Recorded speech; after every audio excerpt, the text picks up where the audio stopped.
बहुत दिनों की बात है। किसी शहर में रमन, घीसा और राका 3 चोर रहते थे। तीनों को थोड़ा थोड़ा विद्या का ज्ञान था। तीनों चोरों को विद्या का ज्ञान प्राप्त होने के कारण बहुत घमंड था। विद्या द्वारा तीनों चोर शहर में बड़े बड़े लोहे की तिजोरियों को तोड़ देते थे और बैंकों को लूट लिया करते थे। इस तरह तीनों चोरों ने शहर के लोगों की नाक में दम कर रखा था। एक बार तीनों चोरों ने एक बड़े बैंक में डकैती करके सारा माल उड़ा दिया। तब पुलिस को खबर हुई तो तीनों चोरों को पकड़ने के लिए तलाश करने लगी, मगर तीनों चोर पास ही के एक घने जंगल में भाग गए। तीनों चोरों ने देखा कि जंगल में बहुत सी हड्डियां बिखरी पड़ी हैं। रमन ने अनुमान लगाकर कहा, ये तो किसी शेर की हड्डियां हैं।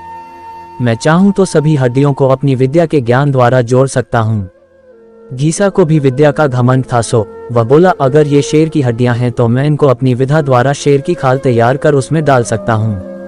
रमन और घीसा की बात सुनकर राका का भी घमंड उमड़ पड़ा और उसने कहा, तुम दोनों इतना काम कर सकते हो तो मैं भी अपनी विद्या द्वारा इसमें प्राण डाल सकता हूँ।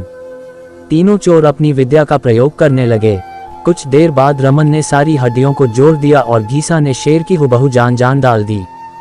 थोड़ी देर में तीनों चोर सामने एक जीवित भयानक शेर को देखकर थर-थर कांपने लगे, मगर शेर के पेट में तो एक दाना नहीं था। वह भूख के मारे गरजता हुआ तीनों चोरों पर हमला कर बैठा और मारकर खा गया। शेर मस्त होकर घने जंगल की ओर चल दिया। कहानी से शिक्षा। दोस्तों, इस कहानी से हमें यही शिक्षा मिलती है कि कभी घमंड नहीं करना चाहिए। घमंडी को हमेशा दुख का ही सामना करना पड़ता है।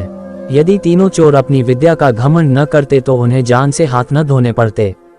हमें अपनी विद्या का प्रयोग सोच समझकर करना चाहिए।